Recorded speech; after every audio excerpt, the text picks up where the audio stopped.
지난 시간에 우리는 선교를 떠난 바나바와 사울 일행이 예수님의 모범을 따라서 여러 회당을 돌면서 복음을 증거했다라는 것을 우리 공부했죠. 그들이 아무도 가보지 않은 선교의 길을 그들이 가면서 누구의 모범을 따랐다? 예수님의 모범을 따랐다. 그것처럼 우리도 역시 아무도 가보지 않은 우리의 인생길 누구의 모범을 따라가야 한다? 예수님의 모범입니다. 여러분의 인생은 여러분이 처음으로 사시는 거예요. 그 누구도 여러분과 비슷한 삶을 살아본 사람이 있어도 여러분과 똑같은 삶을 살아본 사람은 아무도 없습니다. 그렇지 않습니까? 그러니까 여러분들이 그러한 낯선 새로운 길을 갈 때에 누구를 바라보고 갈 것이냐, 그건 굉장히 중요한 겁니다. 우리 그리스도인들은 바로 예수님을 따라가야 되는 것입니다. 자, 오늘 바나바와 이 사울 일행이 이제 복음을 전하면서 한 에피소드가 오늘 기록되어 있습니다. 이 에피소드에 무엇이 담겨 있는지 우리가 그 의미를 함께 공부해 보려고 합니다. 자, 바나바와 사울 일행이 구브로 이 섬에 이제 가게 되죠. 그 구브로 섬에 처음으로 도착한 도시가 살라미였어요. 근데 살라미에서 여러 회당을 돌면서 복음을 증거했다라는 기록이 있는데 문제는 그 복음을 듣고 사람들이 예수를 믿었다라는 기록이 없어요. 그죠? 여러분들 한번 보시면 4절 5절에 아무리 봐도 그들이 여러 회당을 돌면서 복음을 증거했다는 말이 있어도 그 말씀을 듣고 뭐 소수라도 많은 아니어도 몇몇이 주의 말씀을 들었더라던가 아니면 믿고 주님께 돌아왔다거나 이런 표현이 없습니다. 그런 걸로 봐서는 아마 그들이 여러 회당을 돌면서 복음은 증거했지만 많은 열매를 얻지 못했던 것 같아요. 그러자 그들이 결국 그 섬의 반대편에 있는 한 180km 정도 떨어져 있거든요. 이 서쪽에서 동편에서 서편에 있는 이 바보라는 도시로 가게 됩니다. 섬을 가로질러서 이 바보라는 섬으로 가게 되는데 거기서 누구를 만나냐면 바예수라는 이 마술사를 만나게 돼요. 그게 6절이죠. 6절 보겠습니다. 온 섬 가운데로 지나서 바보에 이르러 바예수라 하는 유대인 거짓 선지자인 마술사를 만나니 이 바예수라는 사람 이름도 참 특이하지만 요 예수가 나오잖아요. 이름도 특이하지만 이 사람에 대한 그 설명하고 있는 이 설명들도 참 특이한 게 많아요. 자, 세 가지로 설명하죠. 첫 번째는 뭐예요? 유대인이다라는 거예요. 그죠? 유대인. 두 번째는 거짓 선지자. 세 번째는 마술사. 근데 여러분 이게 유대인이면서 거짓 선지자의 마술사로 산다는 거 불가능합니다. 왜냐하면 유대 사회에서는 마술사를 용납하지 않아요. 이 마술사라는 단어는 원래 우리가 지금 마술사라고 한국에 번역했지만 마고스라는 이 헬라어는 단순한 마술만 부리는 사람이 아니에요. 점쟁이기도 합니다. 무당도 마고스예요. 무당. 그러니까 여러분 이 남자가 무당이면 뭐죠? 박수죠. 박수. 전 처음에 신기했어요. 박수가 뭐예요? 박수무당이라고 하잖아요. 근데 성경 율법 구약 성경에 보면 유대 사회에서 남자 무당, 여자 무당도 말할 것도 없지만 무당은 용납하지 말라라고 계명으로 나와 있어요. 심지어 무당이 되면 어떻게 해라? 죽여라라고 돼 있어요. 자, 신명기 18장 11절이에요. 진언자나 신접한 자나 박수나, 이 박수가 바로 남자 무당이거든요. 초혼자를 너희 가운데 용납하지 말라. 용납하지 말래요. 이 하나님 명령이거든요. 내유기에서는 죽이라고 나옵니다. 20장 27절. 남자나 여자나 접신하거나 박수무당이 되거든 반드시 죽일지니 곧 돌로 그를 치라. 그들의 피가 자기들에게로 돌아가리라. 그러니까 유대 사회에서 여러분 율법으로 무당, 마고스, 마술사는 있을 수가 없는 거예요. 근데 버젓이 지금 이 유대인들이 없는 것도 아니고 이 섬에 유대인들이 꽤 살았거든요. 근데 이 유대인이면서 지금 마술을 하고 있는 거예요. 무당으로 점치는 자로 지금 살고 있는 거예요. 이건 정말 아이러니거든요. 어떻게 유대인이 이런 일을 하고 있으면서도 멀쩡할 수 있었을까? 근데 그건 바로 다음에 힌트가 나오죠. 이가 총독과 함께 있었다. 총독과 함께. 자, 7절 말씀 보여주세요. 그가 총독 서기오 바울과 함께 있으니 그 구브로 섬의 총독이 서기오 바울인데 이 사람 바로 옆에 있었대요. 이 얘기는 뭐예요? 총독이 그를 신임한 겁니다. 그러니까 총독도 이 사람에게서 점을 치거나 했던 거예요. 그래서 굉장히 신뢰를 했던 거죠. 아니면 이가 굉장한 마술을 보였던 것 같아요. 그래서 많은 사람들을 현혹시켰겠지요. 그러니까 어느 정도 그런 능력이 있었기 때문에 총독이나 많은 사람들이 그를 원래 유대인은 돌로 쳐 죽여야 될 사람인데도 불구하고 그가 지금 심지어 가장 높은 그 섬에서 가장 높은 총독의 신임을 얻는 사람이 되어 있다는 거예요. 근데 그가 어떤 일을 합니까?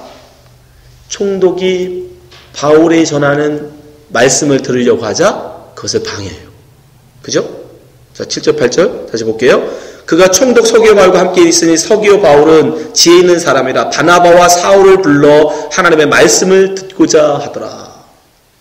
이가 여러분 사람은 사실 마술사를 데리고 있다는 거, 점쟁이를 옆에 지금 데리고 있다는 거, 어떠면 무당을 데리고 있다는 것 자체를 보면 이 서기오 바울이 지혜로운 건 아니죠.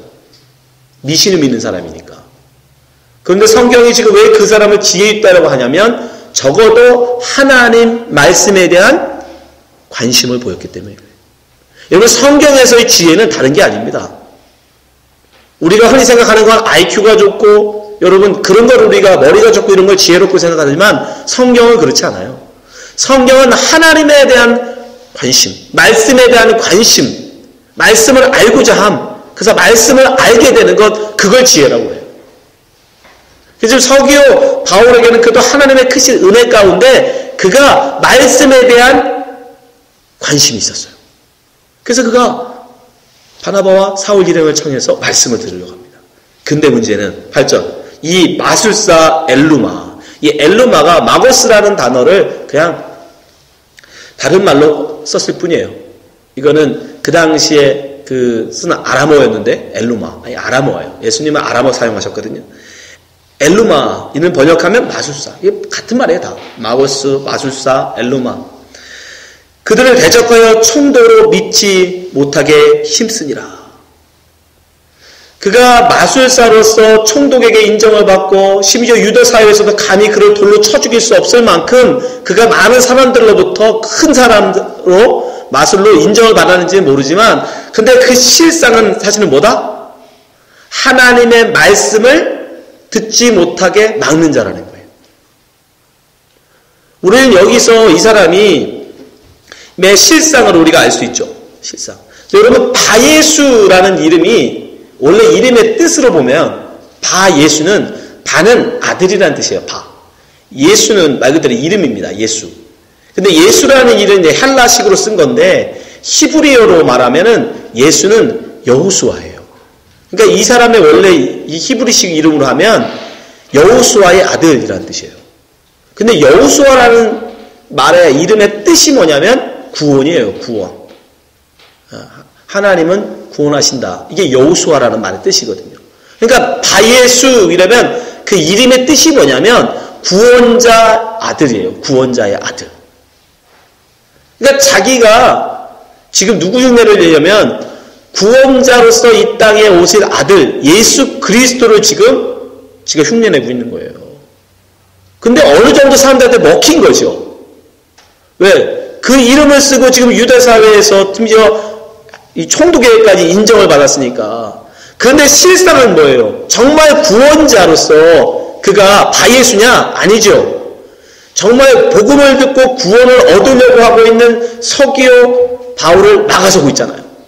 이름은 바예수인데 이름은 구원자의 아들인데 실상은 뭐예요? 그 총독의 구원을 막는 자야. 방해하는 자예요. 성경이 그를 뭐라고 한다? 성경은 그를 마귀라고 해요. 그걸 마귀의 자식이라고 해요. 그래서 바울 사도가 이야기하잖아요.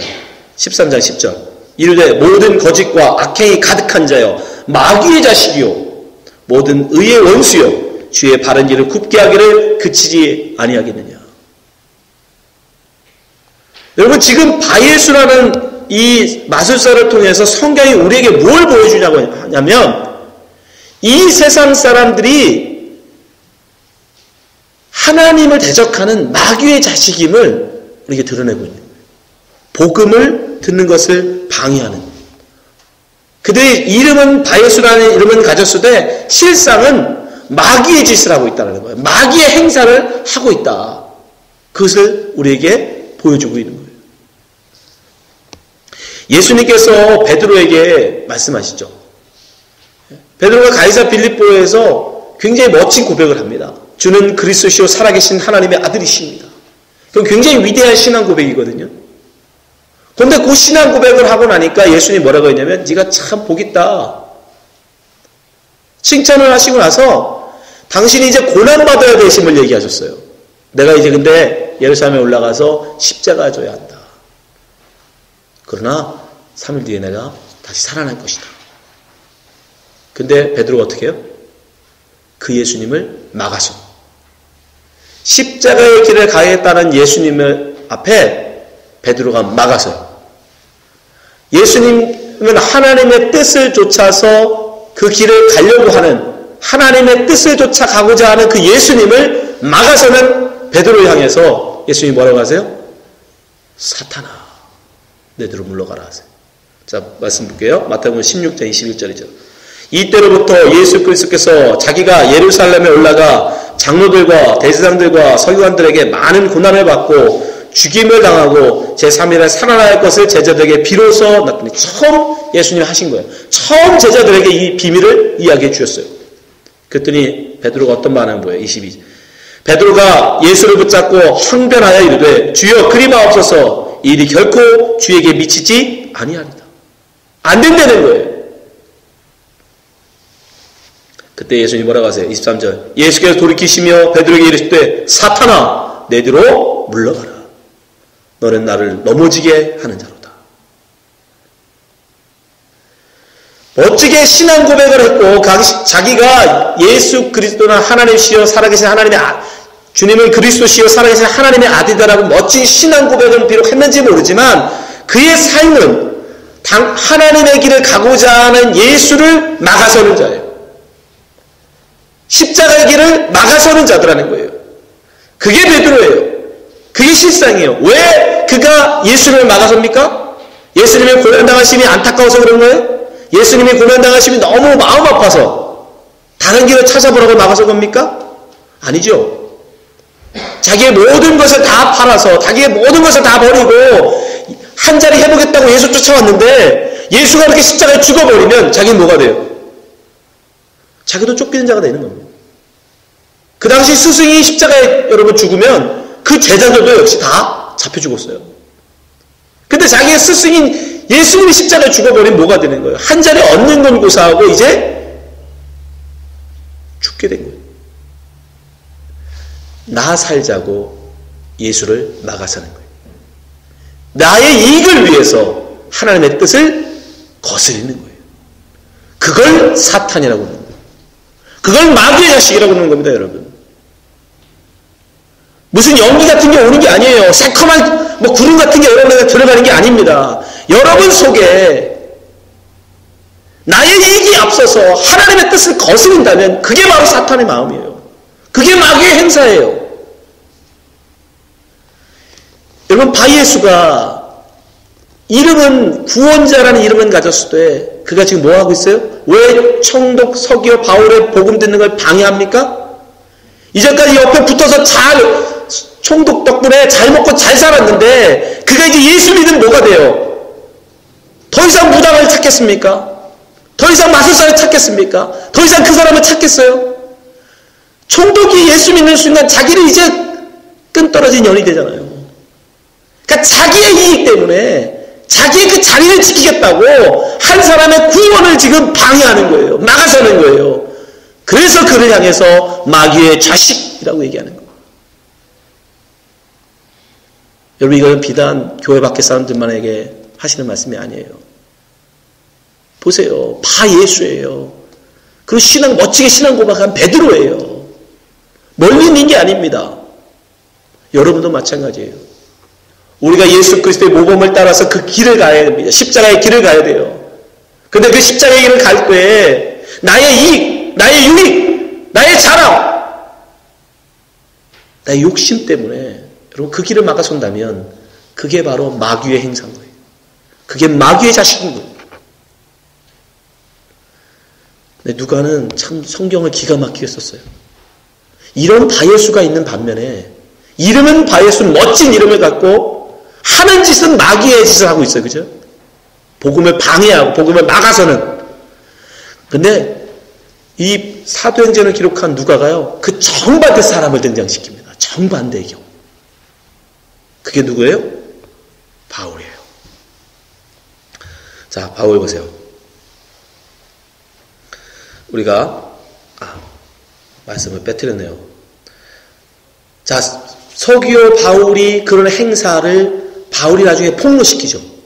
그게 뭐냐면 11절이에요. 보라, 이제 주의 손이 내 위에 있으니 내가 맹인이 되어 얼마 동안 해를 보지 못하니 즉시 안개와 어둠이 그를 덮어 인도할 사람을 두루 구하니라. 이건 뭐냐면 일부러 그의 실상을 폭로하는 거예요. 그가 복음을 막아서는 마귀의 자식임을, 그거를 이 성경에서 뭐라고 했냐면 소경이라고 얘기해요. 소경.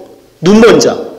그러니까 예수님께서 여러분 소경에 눈을 뜨게 하시는 거는 진짜 눈먼 사람들, 소경, 그 사람 눈뜨게 하는 게 아니에요. 이 메시지를 전해주시는 거예요. 마귀에게 붙들려서 마귀의 행사를 하는 사람들을 주님의 길로 인도하는, 그게 바로 소경의 눈뜨게 하는 거예요. 근데 이 사람은 반대인 경우인 거죠. 이제 실상이 드러나는 거예요. 너 진짜 너는 마귀의 자식이고 너는 바로 소경이야. 그래서 그가 결국 어떻게 됩니까? 자기를 인도할 자를 찾게 돼요. 예수님께서 이들을 향해서 말씀하시죠. 마태복음 15장 14절. 그냥 두어라. 그들은 맹인이 되어 맹인을 인도하는 자로다. 만일 맹인이 맹인을 인도하면 둘이 다 구덩이에 빠지니라. 여러분 보세요. 바예수를 바울이 눈멀게 하지 않았다면 여전히 그들 총독을 위시해서 그 많은 사람들이 다 누굴 쫓아가고 있었어요? 바예수를 쫓아갔어요. 그의 마술에 속아서, 그의 점에 속아서 많은 사람들이 그의 말을 진짜인 줄 알고 많은 사람이 쫓아가고 있었죠. 근데 그의 실상은 진짜는 뭐였죠? 소경이 소경들을 인도해 가고 있는 거예요. 왜 여러분 바예수가 그런 총독의 옆에까지 올라갈 수 있었어요? 그 사람들도, 따르는 사람들도 소경이었으니까, 따르는 사람들도 그 소경을 알아보지 못했으니까 다 눈먼 자들이었던 거예요. 그래서 예수님이 소경이 소경을 인도한다고 그러는 거예요. 눈먼 자가 눈먼 자들이. 근데 그 끝이 뭐다? 구덩이. 이 구덩이가 바로 지옥이에요. 죽음, 멸망이라는 거예요. 그걸 바울 사도가 폭로하는 거예요. 그래서 그를 눈멀게 하신 거예요. 누가가 정확하게 이 바예수의 정반대 사람으로 누구를 등장시키냐면 바울을 등장시킵니다. 바울. 자, 9절 말씀 볼게요. 바울이라는 사울이 성령이 충만하여 그를 주목하고. 여러분 그냥 이전까지는 계속 바나바와 사울, 여러분 사울이라고 계속 기록하다가 여기서 처음으로 바울이라는 이름을 씁니다. 사울이. 이 다음부터는 이름이 사울이라는 이름을 쓰지 않고 전부 다 바울이라는 이름을 써요. 이 다음부터는. 이건 왜 갑자기 바울이라는 이름이 등장하느냐? 원래 사울은 이름을 2개 가지고 있었어요. 2개. 여기서 갑자기 이 섬에서 이름을 지은 게 아니에요. 원래 그 당시 사람들도 지금 저희 미국에 살고 있는 저희들도 그렇지만 저희가 하인이가 이 땅에서 여기 준호에서 태어났잖아요. 미국 시민권자. 그래서 이름을 지을 때 제일 먼저 이름을 지을 때 영어 이름을 지었어요. 영어 이름. 근데 또 우리가 불러야 될 한국 이름이 필요해서 한국 이름도 지었습니다. 그래서 영어 이름은 first name으로 만들고 한국 이름은 middle name으로 만들었어요. 그게 지금 하윤이의 플레임이에요. 그래서 글로리아 하윤 옵니다. 플레임이. 근데 이 당시 사람들도 로마 사람들, 로마 사회였잖아요. 그러다 보니까 이름이 2개의 사람들이 많았어요. 그래서 히브리식 이름이 있고 또 헬라식, 로마식 이름을 갖고 있는 사람이 있었어요. 근데 바울은 날 때부터 로마 사람이죠. 로마 시민권자잖아. 우리 하윤이처럼. 그러니까 아버지가 얘에게 2가지 이름을 져준 거예요. 베냐민 지파이기 때문에 베냐민 지파 사람들 남자애들에게 제일 많이 져주는 이름이 사울이었어요. 왜냐하면 베냐민 지파 출신으로서 최고 높은 자리까지 올라간 사람이 누구예요? 사울 왕이거든. 사울 왕. 그 이름의 뜻도 큰 자라는 뜻이에요. 사울이. 그러니까 이름도 좋고 또 사울이 비록 끝은 별로지만 어쨌든 그 지파에서는 최고 잘난 사람이잖아요. 인물도 훌출했고 왕이었어. 그래서 사울이라는 이름을 많이 져줬어요. 근데 사울을 헬라식으로 이름을 바꾸면 그게 바울이 됩니다.